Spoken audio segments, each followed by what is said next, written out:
Some people are made for this shit, some people are born for it. And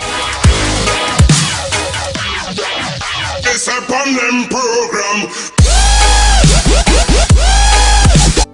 What's up, guys? Welcome back to the part 2 of our competing video. Sit back, relax, and enjoy. okay, enough with the negative Nancy shit. We're gonna get into the good side of competing. So obviously I've competed for like 6 years, so there has to be something good in it, something that I enjoy, a reason that I've done it. I train competitors, my clients still continue to compete, so there has to be good with the bad, right? So the biggest reason I think a lot of my clients, the biggest reason that I wanted to compete as well, is the challenge that it brings, is the level of athleticism it requires. So like I said, it's very, very different than just lifestyle training and getting up and getting your workouts in when you have time, you know, hanging out with your friends.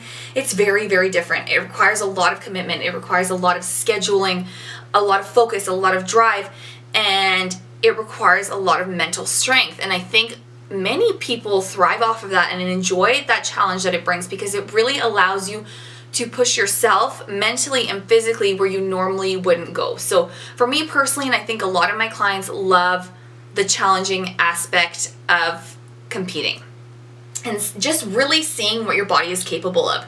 For me, one of the best things my coach ever said to me, and I say this to my clients all the time, and I continue to say this, is that your stage body is rented.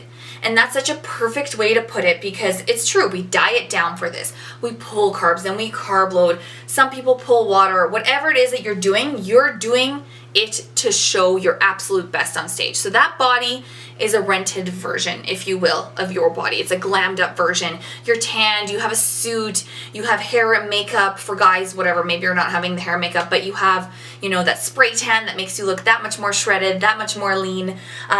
And you're showing your best self. So it's really important to keep in mind that that's a rented body. It's awesome to see what you can get your body to, but I see it more as a cool science project, if that makes sense, rather than comparing my body right now to that. Because of course, your everyday functioning body, your body that can actually produce babies, is not going to look the same as your stage body, and that's okay. If you have low self-esteem, poor body image, as I said, this is where competing can be dangerous because you don't want to cross that boundary. You don't want to see that body and then think, oh my God, I can't have it now. But if you're in a good place and you want to challenge yourself and you want to see what your body is capable of, I think competing is so amazing because it allows you to see that. And you can see, you know what, if I give 110%, if I'm focused, if I have that athlete mentality, look at what I can get my body to. And I think that's just badass. It's cool. It's cool. It's a very strict routine, a strict regimen. You require focus, you require drive, and I think a lot of people feed off that. I find a lot of my clients who are athletes when they were younger, who played sports, were gymnasts, who played soccer, still have that fiery athlete inside them and they need to channel it somewhere. So those type of people are amazing. They're perfect for competing because they have that determination, they have that discipline, and they're willing to put in the work, and they know the sacrifice that it takes, and they get the most amazing reward from competing because they have that same euphoria that they did when they played sports. So I think that's just awesome.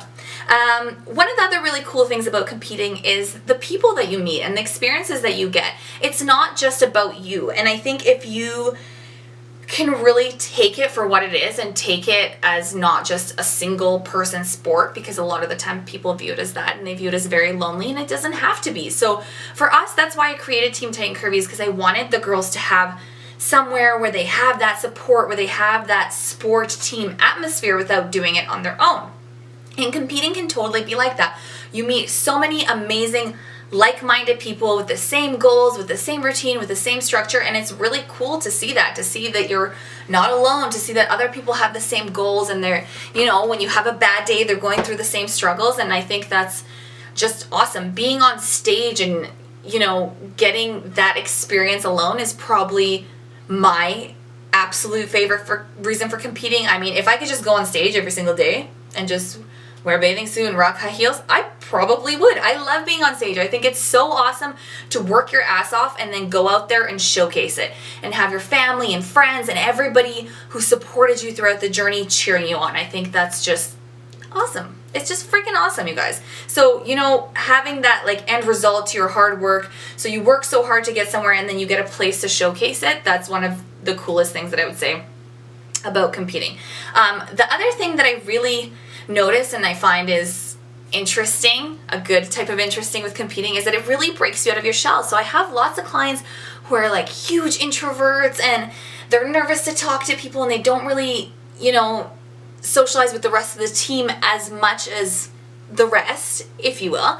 But competing really pulls them out of their shell. And the great thing about competing is not only does it pull you out of your shell when it comes to the fitness world, a lot of people end up doing a lot of things that would scare them before. They end up taking risks in their job and in their relationships and in so many other aspects of their life because this gave them the confidence to do so. So I think it's super awesome that it not only enhances your fitness life, it can really enhance the rest of your life as well and really open you up to new opportunities. And kind of the last point that I want to leave on is that it really opens up doors.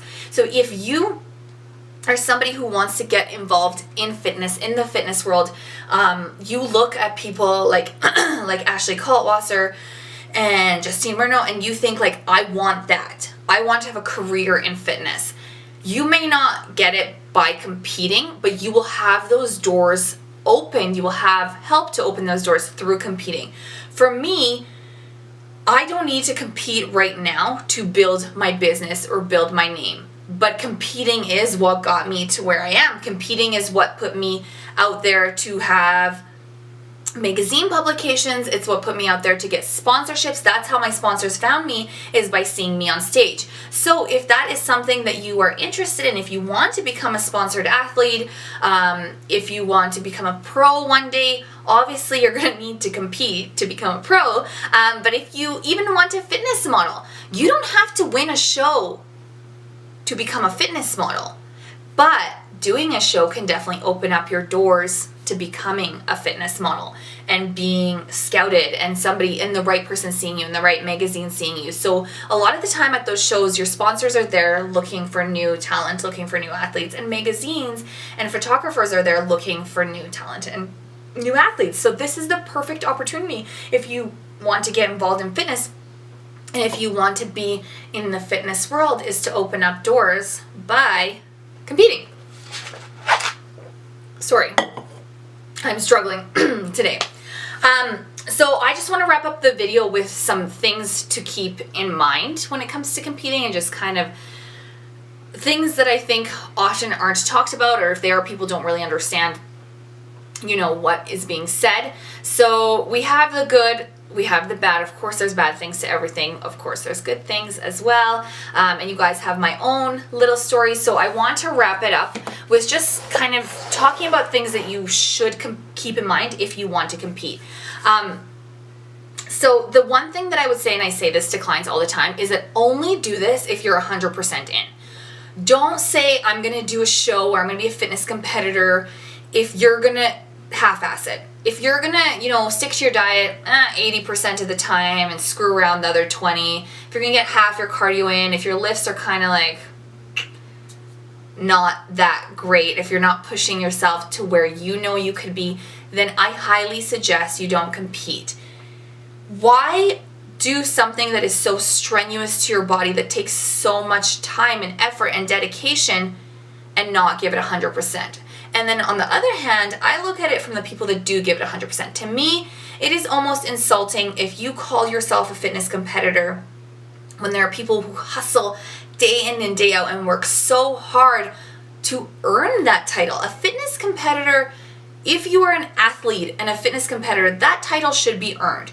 You don't diet, half-ass diet, get skinny for 12 weeks, put on high heels, walk on stage and call yourself a fitness competitor. You are not a fitness competitor if you do that. You are a fitness competitor if you are 100% in physically and mentally. You have to be dedicated to sport.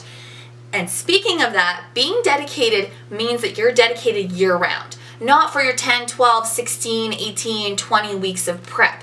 I see this all the time, and I know that other coaches see this, and it drives us all freaking insane. So the client kind of shits the bed year round. The rest of the time, their workouts are half-assed, they're jumping around, they're not really doing shit, and their diet's shit.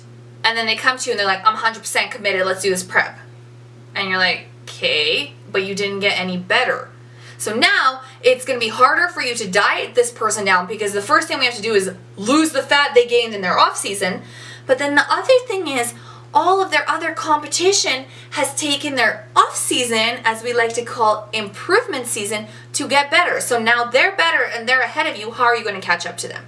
If you want to compete, take this seriously, give it 110 damn percent, and give it 110% year round. When your show is over and your coach gives you a reverse diet, properly follow that diet and then continue to add food, decrease cardio, and so on. But have the athlete mentality year round. You're going to make it easier for your coach, and you're going to make it so much easier on yourself. If you come to your coach 20, 30 pounds heavier, they're going to have to cut so much more food to diet you down. So you're going to have shitty time. Do you want to have a shitty time? Probably not. So I highly suggest that you're not stuffing your face and laying on the couch and doing nothing in your off season if you want to be called an athlete, if you want to be taken seriously as a competitive athlete. Okay, that was a little bit of a rant. Anyways, I get carried away with those rants. The other thing to keep in mind is that not every prep is the same. Not every person is the same, and your body's going to respond differently. So when I keep talking about my body didn't respond, did my body respond in my previous years? Yes. Was it the same body? Yes. Is it the same person? Yes. But it's not always going to respond. Your hormones can fluctuate. Your genetics play a role. I've had a client where she literally trained with me for 4 weeks, and I was like, holy fuck, you are a genetic freak. You should compete. You look phenomenal. She had a great mentality. She hustled. She worked so hard. And in 4 weeks, I saw a transformation that I haven't seen from people in a year. So she competed and she did great and she looked phenomenal. But would I say that to every one of my clients? Absolutely not, right? So some people really, and I say it, and I say it to clients, and I say it to my friends, some people are made for this shit. Some people are born for it. And it doesn't mean that extra hard work can't out-train, out-pass God-given talent. It doesn't mean that at all. I'm just saying, if you see, the girl next to you who's competing and she has way more calories and carbs than you, and you're hustling and she's on lower cardio than you are, and you're working so hard and she still looks better for you than you, don't give up. Don't use that as a reason to give up. Don't use that as a reason to compare. Keep working hard. You will eventually get to your level, your best level. So keep in mind that when you're competing, I love seeing athletes, like there's some athletes that I follow, on social media, and some friends of mine who are like, my only competition is myself, and I know they mean that. I know that every season they're striving to be better than they were last year, and I think that makes a fucking phenomenal, excuse my language, badass competitor, because that's a real athlete mentality. You continue to get better than yourself. It's not always going to be easy. Some preps you're going to have more calories and more carbs, more fat than other preps. Some preps you're not. It really depends on your body composition at the time, your hormone balances, and how you are functioning. So don't compare yourself to other people, to other bodies, to other preps. And there's going to be lots of people who tell you what you should do, what you shouldn't do, what you should look like, what you shouldn't look like. Stay true to your path, to what you're doing, and to your coach. If you feel something is not wrong, absolutely ask questions. Absolutely do your research, because I think this is where we get that kind of shitty coach and the horror stories that you hear. So I'm not saying go in with a blind eye by any means, but there are always going to be people who have opinions about what you should look like, whether you're competing or not. So make sure that you're confident in yourself and in your body and what you're doing, and make sure that you have a good relationship with your coach, and that you have that open communication, and you understand what you're doing and why you're doing it. And while we're on the subject of a coach, please, for God's sakes, hire a coach. Competing can be very, very costly, and that's something to just immediately keep in mind when you go into it, that it's something that you need to have quite a big budget for, and something that is going to require a lot of costs. And probably your biggest cost will be your coach, for sure, but it is more than an investment. You guys, Going into this, every professional athlete has a coach. You look at the Kai Greens and the Ashleys of the world, they have a coach. They're not doing this on their own. You could be an amazing coach and make, help other people earn their pro cards and get to top level. It doesn't mean that you can coach yourself. Off season for sure, but when it comes to prep, like I said, it's a big mental game. And it really screws with your mind. And by the end, you don't really even know what you look like. For me, I don't know what I look like the last 4 weeks of prep. I just roll with it, do what my coach says, and then kind of get to the stage and I'm like, damn, that's what we got to, right? So I see a lot of athletes making this mistake, people that I follow on Instagram, and they're placing lower and lower every single year and they're not getting better because they don't have a coach. So they're looking at things that they think they should improve and they're really missing the bigger picture. They're missing the shape. They're not building the right shape to compete. And if they just had that outside perspective, they could see the things that they need to tweak and the things that they already have going for them, right? So it's always, always, always helpful to have a coach and to have an outside perspective. And it's like any sport, if you are doing gymnastics, if you're playing soccer, if you're playing basketball, you're not going in there without a coach, right? So competing should not be any different. One thing that I really want to focus on is the entire journey of competing and how fun it can be if you choose to see it that way. So I think a lot of people complain about competing and make it seem like it's like the worst thing in the world, like you're dying, oh my god, I'm so hungry, I'm eating fish and I'm doing cardio and everybody hates me, my life sucks, you should accommodate your life to me, poor me, and now your friends hate you, now your family hates you, now everybody on social media thinks that this is the worst thing in the world and that you're being tortured. No, you're not. Calm yourself, people. You choose to do this, you want to do this, you said you were doing this for fun, remember 16 weeks ago, and now you hate your life?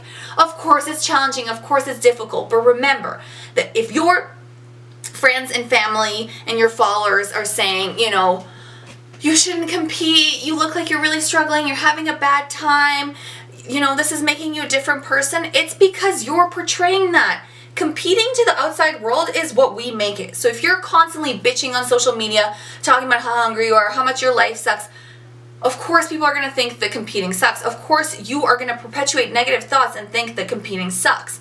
Well, that's not why you're doing it. Nobody's holding a gun to your head. You're doing this because you want to be doing it. And that's so important to remember. And one thing to really think about is that you will never, ever see professional athletes bitching about their diet, bitching about their cardio, bitching about anything that they have to be doing because they know that they're making a choice and they're lucky and healthy enough to be doing what they're doing. And I can honestly tell you guys, my absolute best competitors, the people who come in the cleanest, the best, the tightest, are people who just ride the wave, enjoy the prep. They know they have hard days and they talk to me about the hard days. That's totally okay. But publicly they have their strong face and their strong game on because they're making a choice to be a fitness competitor. And they like what they're doing and they enjoyed their journey. And coincidentally enough, they come out looking absolutely amazing and doing really well. So it definitely will play a role on the type of prep that you have and the way that you come out looking as well, based on the way that you view your prep. So make sure that you actually are enjoying it, that you're doing it for the right reasons, and that you're doing it for yourself. So that's basically where I'm going to leave this off. I hope you guys got some useful information. I hope it painted a little bit of a picture of what competing is like, what it can be like, when it's good, when it's bad, and I hope that if you were sitting on the fence and didn't quite know if you should or shouldn't do it, I hope that this video helped you make the decision, whatever it may be, because that's the right decision for you. So thank you guys so much for watching this video. I really hope that you enjoyed it. If you liked it, please give it a thumbs up. If you feel that somebody else would benefit from this, give it a share. Comment below if you liked the video, if you're competing, if you found this helpful, if you want me to do anything else, and I'll catch you guys in the next video. Bye. We ain't never getting